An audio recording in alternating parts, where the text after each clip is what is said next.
1991년 3월 일간지에 게재된 해외 토픽이 하나 있는데요. 참 재밌는 이야기입니다. 당시에 미국의 제41대 대통령이었던 조지 허버트 부시가 오늘 워싱턴 DC 교외에 있는 초등학교를 방문했는데요. 이 초등학교의 학생 앤서니 핸더슨이라는 8살짜리 아이가 대통령을 만나는 영광을 누리게 됐어요. 이 꼬마 아이가 대통령을 만났는데 우리 같으면 정말 좋아서 어쩔 줄 모르겠지만 이 아이가 좀 맹랑했어요. 부시 대통령이 이렇게 물었습니다. 할아버지가 진짜 대통령 맞아요? 대통령을 만나가지고 당신 진짜 대통령입니까? 이렇게 물어본 거나 마찬가지인데 이 부시가 대답을 어떻게 해야 되겠어요? 넌 내가 가짜라고 생각하니? 자, 이렇게 물어봤겠죠. 그랬더니 꼬마아이가 진짜 대통령이라는 증거가 없잖아요. 그러니까 이제 우리나라 같으면 아이고 그럼 참 맹랑하네 이렇게 넘어가겠지만 미국 사람 그렇지 않아요. 이걸 이제 입증을 해줘야 되는 겁니다. 그래야 아이한테 무시를 안 하는 거예요. 그러니까 친절하게 설명을 해야 되는데 이거 어떻게 내가 대통령이라는 것을 증명을 해낼까? 좋은 생각이 났어요. 지갑에서 운전 면허증을 꺼내가지고 텍사스주가 발행한 것을 보여줍니다. 여기 봐라, 여기 내가 이름 써 있고 사진 붙어 있지 않느냐.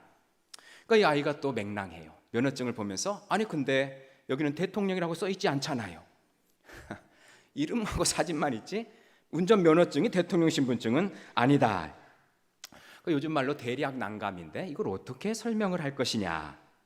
부시는 아이에게 결국 자기 신용카드 꺼내서 보여주고 또 손자하고 야구하는 장면 사진 찍은 거 보여주고 그래도 결국 안 돼서 대통령 친필 사인이 들어있는 명함을 보여주고 간신히 자기가 대통령이라는 것을 꼬마아이에게 납득을 시켰다. 그런 해외 토픽이 있었습니다.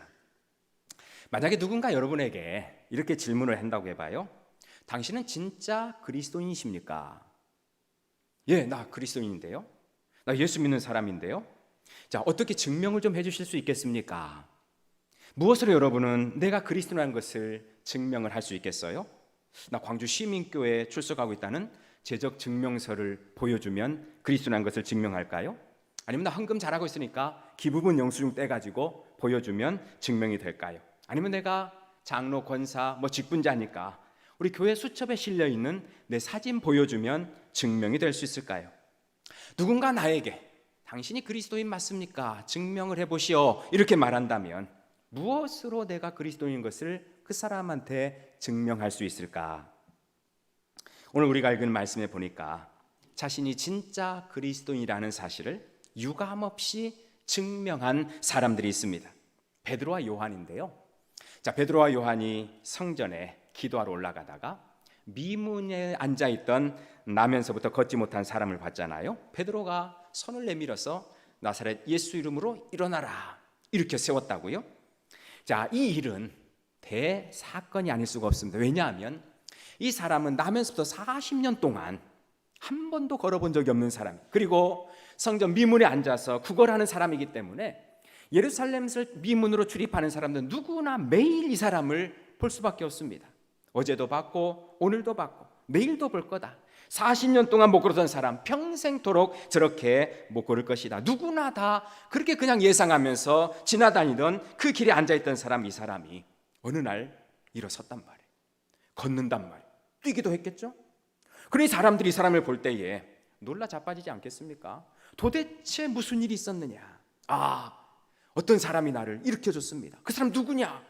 베드로라는 사람인데 예수 이름으로 나를 일으켰습니다. 이 소문이 성 안에 자자하게 퍼졌겠지요. 베드로라는 사람이 예수 이름으로 그 사람을 잡아 일으켜서 걸어다닌대, 뛰어다닌대. 이 소문이 성 안에 퍼지니까 결국 누구에게 갔느냐? 당시 최고 종교 지도자들의 모임인 산헤드린 공회까지 이 이야기가 들어갔습니다. 산헤드린 공회가 명령을 했어요. 그 사람 좀 잡아와라. 잡아올 일도 아닌데 이 사람 일으켰다는데 뭘 잡아와요? 하여튼 잡아와라. 그리고 신문을 합니다. 무슨 권세와 누구의 이름으로 이 일을 행하였느냐. 이제 오늘 말씀의 본문의 배경이에요. 무슨 이름으로 이 일을 행하였느냐. 결론적으로 보면 바로 이 신문에서 이 베드로와 요한은 자기 생애 가장 첫 번째로 사도로서 사역을 시작한 이후 가장 첫 번째로 자신이 진짜 그리스도인이라는 것을 그 모인 사람들에게 최고 종교 지도자 산헤드린 공회에 말을 하게 되고 인정을 받게 됩니다. 어떻게 인정하게 됐을까? 사도들이 나 예루살렘 교회 출석하는 지도자예요, 뭐 신분증을 보여줬겠어요? 재적증명을 보여줬겠어요? 헌금한다고 헌금 내역서를 보여줬겠어요? 자기 교회에서 직분 받았다고 뭐 사진을 보여줬겠어요? 아무것도 없어요. 그런데도 불구하고 이 베드로와 요한은 그 누구보다도 가장 확실하고 가장 분명하게 내가 그리스도인입니다 라는 것을 거기 모인 사람들, 특별히 최고 종교 지도자들 앞에서 여실히 보여주게 되었다, 그런 말씀입니다. 도대체 무슨 일이 있었기 때문에 그런 것일까?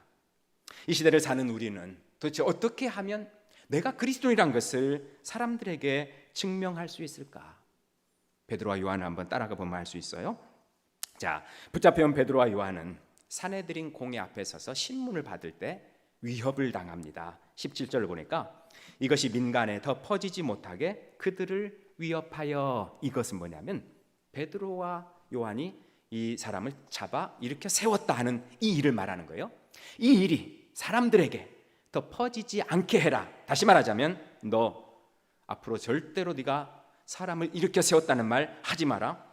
말했다가는 그럴 수 있어. 이렇게 지금 위협했죠. 18절을 보니까 그들을 불러 경고했다. 너를 앞으로 한 번만 더 입을 놀렸다가는 쥐도 새도 모르게 사라질 수 있어. 조심해. 이런 경고를 했다 그 말이죠. 자, 본문에는 위협과 경고라는 간단한 두 마디만 있지만, 그러나 사실 그 당시에 베드로와 요한이 이 산헤드린 공회 앞에서 당한 위협과 경고는 절대로 가볍게 볼 것이 아닙니다. 왜냐하면 이 산헤드린 공회라는 이 조직 있잖아요. 이것은 유대인들의 최고 정점에 있는 조직이거든요. 6절에 나오듯이 당시 의장이 안나스인데 대제사장이에요. 안나스를 제외하고 70명이 산헤드린 공회를 구성을 합니다. 그들은 뭐 하느냐?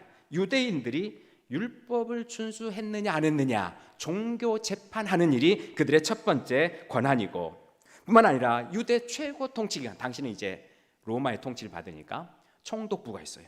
로마 총독부가 있는데 그건 이제 정치상 최고의 총독부가 다스린 기관이고, 유대인들 내부적으로는 최고의 통치기관은 산헤드린 공회입니다. 그렇게 산헤드린 공회는 사법권도 있고 일반 행정권도 있고 재판 뭐 이런 거 다 하는 거예요. 그러니까 그 당시 이런 권한들이 다 거기 집중돼 있는데 그 산헤드린 공회 앞에서 지금 위협과 경고를 받았다. 마음이 어떻겠어요? 벌벌 떨리지 않을 수가 없죠. 옛날에 안기부라는 조직이 있어요. 지금 국가정보원인데 안기부라는 조직, 남산의 부장들, 남산하면 뭐예요? 벌써 부들 떠는 거예요. 나는 새도 떨어뜨린다. 그렇게 안기부잖아요. 요즘 우리 사회에 검찰 개혁이 이슈예요. 자, 검찰하면 무슨 생각 들어요? 역시 무섭다. 검찰 조사를 받아본 분들 이야기를 들어보면은 다시는 가고 싶지 않은 곳이 검찰청이다. 범죄 사실 때문이 아니고 참고인 진술이나 뭐 증인으로 가서 조사를 받아도 입이 바짝바짝 마른다. 옛날에 검찰 특수부, 특히 중앙 수사부, 중수부 뭐 이런 데 불려가서 검사 조사 받으면 혼이 빠진다. 그래, 혼이 빠진다. 그만큼 무서운 권력기관. 그런 데에서 위협도 나오고 경고도 나오고 지금 그렇게 하고 있는 거죠.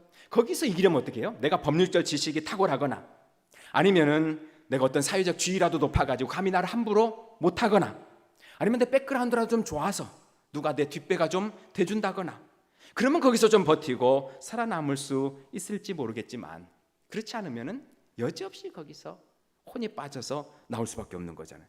근데 지금 그런 기관 앞에 베드로와 요한이 서 있는 거예요. 산헤드린 공회 앞에 베드로와 요한이 서 있는 거예요. 그러면서 까불지 마라. 한 번만 더 그 말 하면 죽는다. 이런 위협과 경고가 나오는데 베드로와 요한은 어떻게 하겠습니까? 배운 것도 없는 사람들이잖아요. 뒷배도 없는 사람들이잖아요. 거기서 그냥 아이고 알았습니다. 한 번만 살려주십시오. 이렇게 하고 나오는 것이 기본적인 입장일 텐데, 그런데 그렇지 않았어요. 자, 19절과 20절 말씀 보면 이런 말씀이 있습니다. 여러분 놀라지 마세요. 베드로와 요한이 대답하여 이르되 하나님 앞에서 너희의 말을 듣는 것이 하나님의 말씀을 듣는 것보다 옳은가 판단하라. 우리는 보고 들은 것을 말하지 아니할 수 없다. 사내들인 최고 종교 지도자들 앞에서 내가 너희 앞에서 너희 말 듣는 것이 옳은지 하나님 말 듣는 것이 옳은지 한번 판단해 보거라. 이 바보 멍청이들아. 이렇게 큰 소리로 오히려 쳤다. 그 말이 우리말로 하자면 죽으려면 무슨 짓을 못해? 지금 이런 상황이 된 거죠. 당신들이 최고 종교 지도자들이란데, 율법을 가장 많이 한다는 사람들인데, 당신들 앞에서 내가 당신 말을 드려야겠습니까? 하나님 말을 드려야겠습니까? 그걸 판단을 못합니까? 이렇게 베드로가 지금 그 사내들인 공의 앞에서 큰 소리로 목소리를 높여서 자기 입장을 표명했다. 그 말입니다. 말씀드린 대로 베드로는 대단한 사람이 아니거든요. 뒷배도 없어요. 후광도 없어요. 지식도 없어요. 율법도 사내들인 공회원보다 더 알지 못해요. 13절에 있는 대로 그들은 본래 학문이 없는 범인이었다. 범인이란 말은 평범한 사람, 장사, 미사, 그냥 그렇고 그런 사람이라 그 말 아니겠어요? 그렇게 평범한 사람, 갈릴리에서 물고기 잡아먹고 살던 사람, 더 나쁘게 말하자면 베드로와 요한 제자들이 어때요? 예수님 십자가에 주께서 붙잡힐 때 걸음 하나 살려라 도망갔던 사람. 제자 중에는 혼입을 하나 걸치고 있다가 그거 벗겨지는 줄도 모르고 창피한 줄도 모르고 36개 했던 제자도 있어요. 베드로는 누구예요? 끝까지 주님 따라가 보였노라고 대제사장의 뜰까지 따라갔지만 거기 한 작은 여종이 너도 갈릴리 출신인데, 너도 그 사람 같이 있었던데, 그 말에 아이고 이러다 죽겠구나 아니라고 3번 부인하고 도망쳤던 겁쟁이 베드로잖아요. 그런 제자들이 감히 사내들인 공의 앞에 서서 네 말이 옳은지 하나님 말이 옳은지 판단해봐라, 그런 말을 할 수 있단 말인가? 그런 겁쟁이들이 도대체 무슨 이유가 있어서, 무슨 일이 그들에게 있었기에 이렇게 180도 달라진 태도를 보일 수 있단 말인가? 사내들인 공회원들이 그런 말을 듣고 오늘 성경 보니까 오히려 이상하게 여겼다. 이유가 있었겠죠. 이놈들이 미쳤나? 제정신 아닌가? 뭐 이런 생각도 드는데, 근데 그 뒤에 말씀 16절을 보니까 이 사람들을 어떻게 할까 그랬어요. 그러니까 이제 자기들이 이 사람들을 감당할 수 없을 만큼 이제 전전긍긍하게 되었다, 그런 말인데요. 베드로와 요한에게 무슨 일이 있었을까? 성경을 뒤지고 또 뒤져보고 또 읽어보고 또 찾아봐도 답이 없어요. 답이.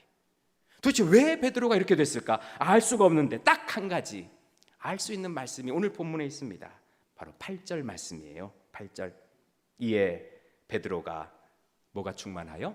성령이 충만하여. 베드로는 그때 성령이 충만하였다, 그런 말씀입니다. 그냥 거기 사내들인 공회 앞에 서 있는 것이 아니고 성령이 충만한 채로 그들 앞에 서 있었다, 그런 말씀이죠. 성령이 그 안에 충만하니까 성령이 말하라는 대로 말하는 거예요.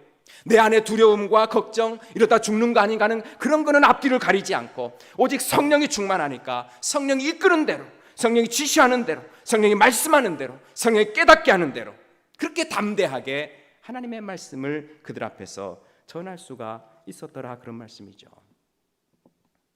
여러분, 성령이 베드로를 변화시킨 것입니다.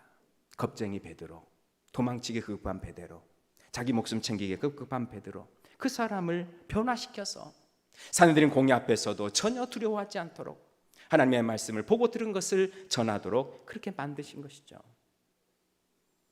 여러분, 성령님은 사람을 얼마든지 변화시키는 분인 줄로 믿으시기를 원합니다. 교육학을 공부하거나 또 교사들도 계시는데요, 교육학이나 교사들 목표는 뭐예요? 사람을 변화시키는 거예요. 교육의 기본적인 전제는 성학설이거든요. 사람을 악하다 잘 가르쳐서 선하게 살게끔 만드는 것, 이게 교육의 목표입니다. 제가 무시하는 건 아니지만 그러나 교육의 목표는 사람의 생각을 바꿀 수 있고 의식을 바꿀 수는 있어도 본질은 바꾸지를 못해요. 본질은 오직 누가 바꾸느냐? 성령께서 바꾸시는 줄로 믿습니다. 베드로를 변화시키고 또한 우리를 변화시키는 분이 바로 성령님이라, 그 말입니다. 죄인이 나를 변화시켜서 의인되게 하는 분이 성령님이십니다. 내 죄를 생각나게 해요. 모태에서부터 지었던 나는 알지도 못하는 그 죄까지, 저 시궁창 밑바닥에 꼭꼭 숨겨져 있는 그 죄까지 끄집어내서 깨닫게 하시고 눈물로 회개하게 하는 분이 바로 성령님이십니다. 예수님 믿기 전에 내 삶을 헛된 것으로 여기게 하시고 배설물처럼 여기게 하시고 이제는 전혀 새로운 차원의 삶을 살게 하신 분이 바로 성령님이십니다. 전에는 비겁자였고, 전에는 배신자였고, 전에는 겁쟁이였던 나를 담대한 사람으로 세워서 주의 복음을 전하게 하는 분이 바로 성령님이세요. 배운 것 없어도, 가진 것 없어도, 사회적 지위가 없어도, 뒤를 봐주는 사람이 없어도 세상 앞에서 당당하고 담대하게 살게 하신 분이 바로 성령이신 줄로 믿습니다. 내가 신앙의 길을 가다가 넘어질 수도 있고 주저앉을 수도 있지만 그럴 때마다 내 곁에 조용히 다가오셔서 나 만져주시고 손잡아주시고 일으켜주시고 천국길 가르쳐주시면서 그 길로 인도하는 분도 성령님이십니다. 바로 그 성령께서 이 땅에 임하신 오순절을 기념하는 절기, 바로 오늘이 성령 강림절이에요. 사랑하는 여러분, 2020년도 성령 강림절을 맞아서 여러분 심령에 성령이 충만하기를 주의 이름으로 축복합니다. 성령 충만하십시오. 우리는 성령에 대해서 잘 안다고 생각해요. 그렇죠? 성령 어떤 분이십니까? 이렇게 물으면 성령요? 힘이죠. 파워. 불이 불로 임하죠. 불. 권능, 또 뭐 기적을 일으키시는 분, 권세, 막 살아있는 생동감, 활력, 뭐 이런 단어들이 막 떠오를 거예요. 맞습니다. 틀리지 않아요. 성령은 능력이에요. 왜냐하면 사도행전 1장 8절 보니까 오직 성령이 너희에게 임하시면 너희가 권능을 받고, 이런 말씀 있잖아요. 자, 이게 권능이라는 이 말씀, 성령 받으면 권능 받는다, 성령이 하면 권능 받는다. 그러니까 성령은 권능이라 그 말씀인데, 이 권능이란 말은 헬라어로 디나미스라 그럽니다. 쉽게 말하면 이 디나미스란 말에서 다이너마이트란 말이 나왔거든요. 다이너마이트 아시죠? 큰 채석장 가보니까 산이 바위산이 완전히 바위산, 그 바위산을 드릴로 구멍을 뚫어가지고 다이너마이트를 딱 거기 꽂아놓고 심지에 불을 붙여놓으면 꽝 하고 터지는데 이 바위산이 팍 폭발합니다. 다이너마이트가 그렇게 강한 힘이잖아요. 그런 다이너마이트, 디나미스, 성령은 그렇게 강한 힘을 가진, 강한 능력, 강한 파워, 이것은 우리가 익히 인정하는데, 그러나 여러분, 성령이 진짜 능력 있는 강한 힘이란 것이 무엇인 줄 아십니까? 바로 나를 변화시키는 능력이라는 겁니다. 나를 변화시키는 능력. 뭐 나를 변화시키는 게 뭐 대단한 힘이 필요하다고, 난 원래 착한데 뭐, 난 별로 변화되는 거 필요 없는데 뭐, 동의가 잘 안 돼요? 그렇지 않습니다. 여러분, 우리는 이렇게 생각해야 돼요. 이 세상에서 많은 기적들이 있어요. 그렇죠? 세계 곳곳에서 기적 같은 일들이 일어나는데 그 많은 기적 중에서 가장 큰 기적이 뭘까요? 가장 큰 기적, 정말 이해할 수 없을 만큼 가장 큰 기적은 뭐냐? 그것은 나 같은 죄인이 용서함 받아서 주 앞에 옳다함 얻음, 구원받은 일인 줄로 믿으시길 소망합니다. 목사님, 그래도 난 그렇게 변화 안 돼도 괜찮은데. 여러분, 우리가 죄가 있었거든요. 이 죄가요, 커다란 채석장 같아요. 산, 돌산. 어느 누구도 깨뜨릴 수 없어요. 어느 누구도 없앨 수 없어요. 어느 누구도 깨끗이 청소해버릴 수 없어요.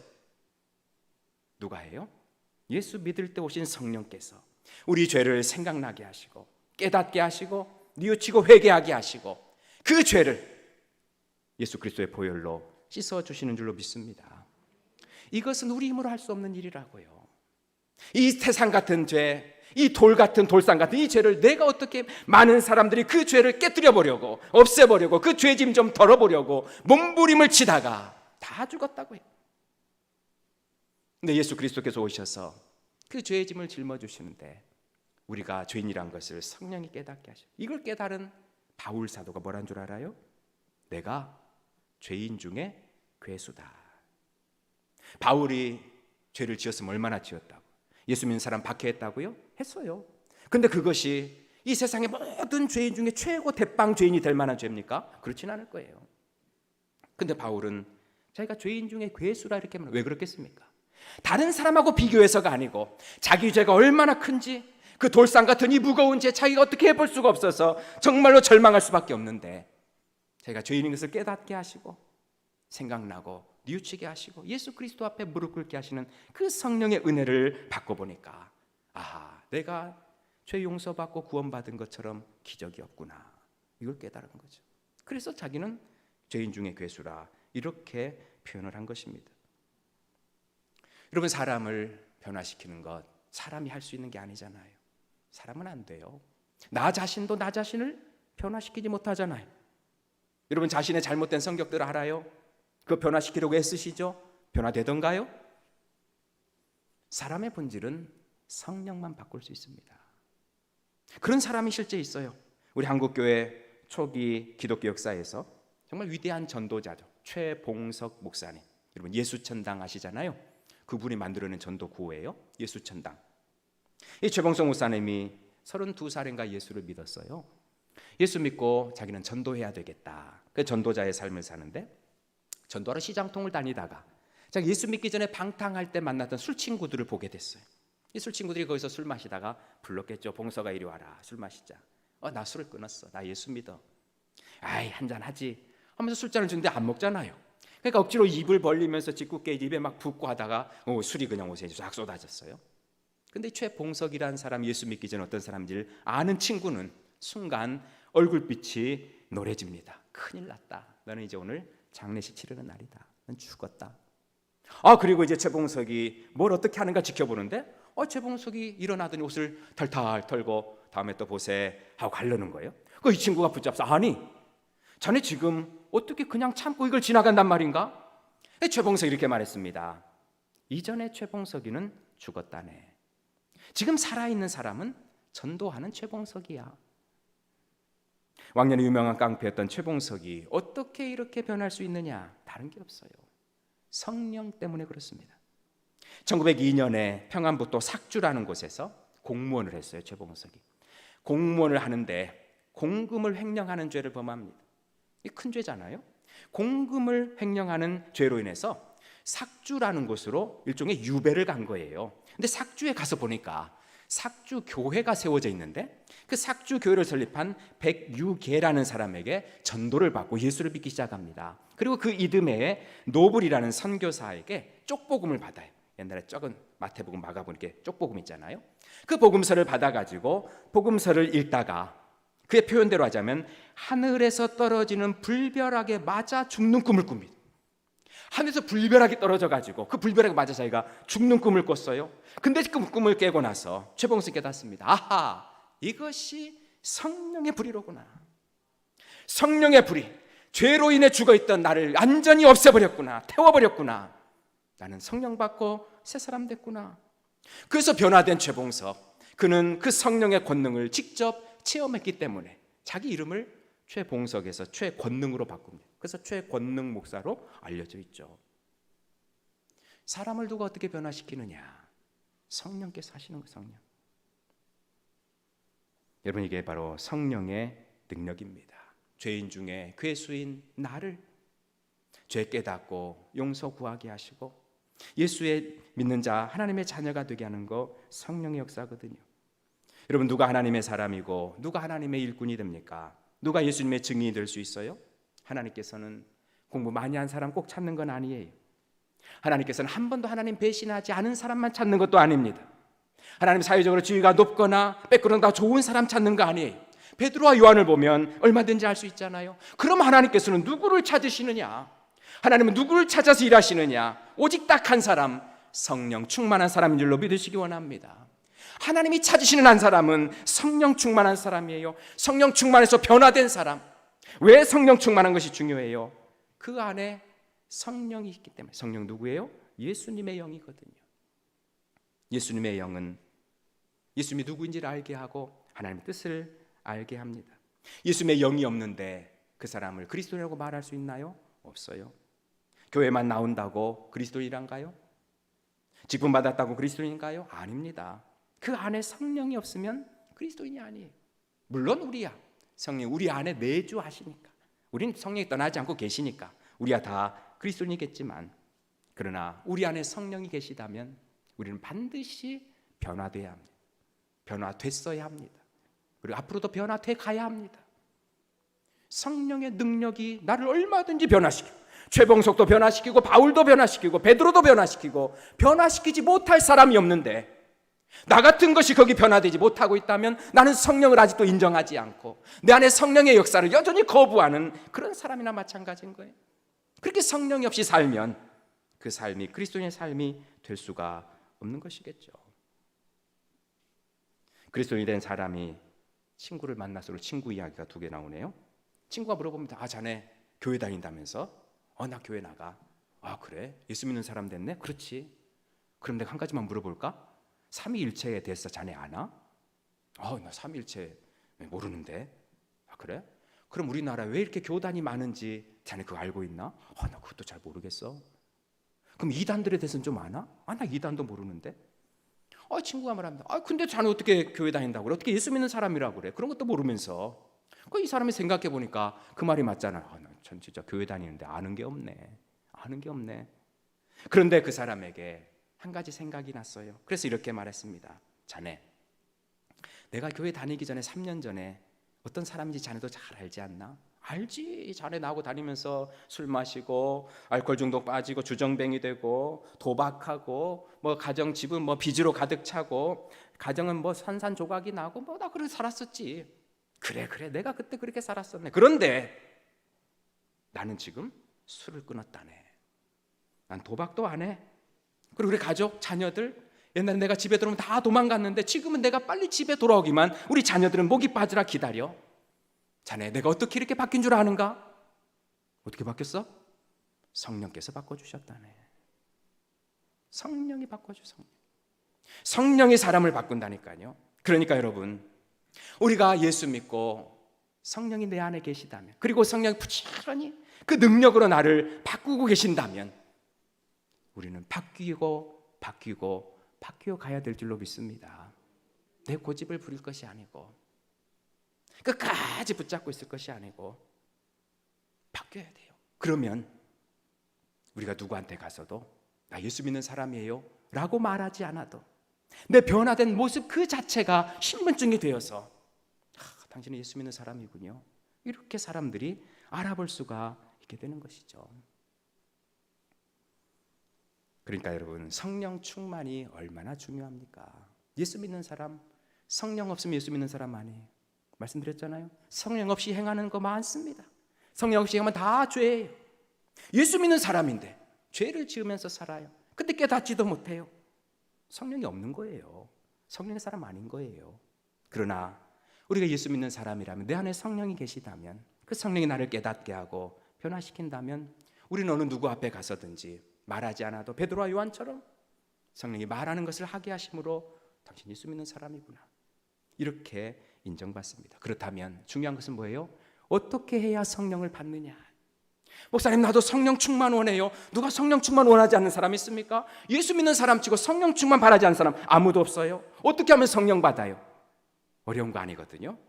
간단해요. 기도하면 됩니다. 기도. 마가의 다락방에 제자들이 모여 있었어요. 예수님 승천하시고 주님께서 말씀하시기를 예루살렘을 떠나지 말고 내가 너희에게 분부한 것이 올 때까지 기다려라. 그들은 마가의 다락방에 모였습니다. 거기서 뭐 했느냐? 여기 말씀 사도행 1장 14절 보니까 오직 기도에 힘쓰더라. 기도했어요. 기도하다가 오순절이 되니까 성령이 불의 혀처럼 그들에게 임한 줄로 믿습니다. 성령이 그때 임했다고요. 뭐 하다가? 기도하다가. 주님도 말씀하시잖아요. 구하는 자에게 성령을 주시지 않겠느냐. 성령 주십시오, 충만 주십시오 구하는 자에게 왜 성령을 안 주시겠느냐? 왜 하나님께서 성령을 아껴두시겠느냐? 얼마든지 준다. 단지 너희가 구하지 않으니까, 기도하지 않으니까 성령 충만이 없는 거 아니냐. 그러니까 우리가 성령 충만하려면 뭐 해야 되겠어요? 기도해야 됩니다. 기도. 하루의 시간을 기도 시간으로 할당해야 돼요. 새벽을 할당하든지 아침을 할당하든지 저녁을 할당하든지. 그래서 기도해서 성령을 계속 리필. 성령의 소멸이란 단어가 있어요. 성령 우리 안에 있긴 한데 자동차 기름이 점점 줄어들듯이 쭉쭉쭉쭉 떨어지는 거예요. 반대로 충만이란 단어도 있어요. 리필해가지고 성령이 점점 차는 거예요. 성령이 충만하면 베드로처럼 살 수 있습니다. 성령이 하라는 대로, 말하는 대로, 지시하는 대로 그렇게 살 때 사람들은 우리가 말하지 않아도 당신 그리스도인이구만, 그것이 우리 그리스도인의 신분증이라, 그런 말씀입니다. 사랑하는 여러분, 능력 있는 삶을 원하십니까? 말하지 않아도 사람들이 나를 그리스도라고 인정하길 만한 그런 삶을 살기 원하십니까? 성령 강림절을 맞아서 오순절 마가 다락방에 임했던 그 성령이 우리에게 충만히 임하기를 다시 한번 주의 이름으로 축복합니다. 뿐만 아니라 여러분 스스로가 성령 충만을 위해서 기도하십시오. 시간을 할당해놓고 하나님께 성령 충만을 기도해서 그날 필요한 성령을 리필 받으십시오. 그래서 베드로처럼 요한처럼 우리 삶이 능력이 있고 세상 사람들 오히려 우리를 볼 때 어찌할꼬 당황해할 정도로 저 사람 정말 그리스도인 맞아, 이렇게 인정할 수 있는 신분증을 보여주면서 사는 그런 그리스도인들 얼마나 멋있습니까? 이 시대에 우리가 그런 그리스도인 되어서 성령의 신분증을 보여주고 세상 사람들로 하여금 정말 예수 믿는 사람이로구나 하나님께 영광을 돌리게 하는 그런 인생 사는 우리 모두가 되기를 주의 이름으로 축복합니다.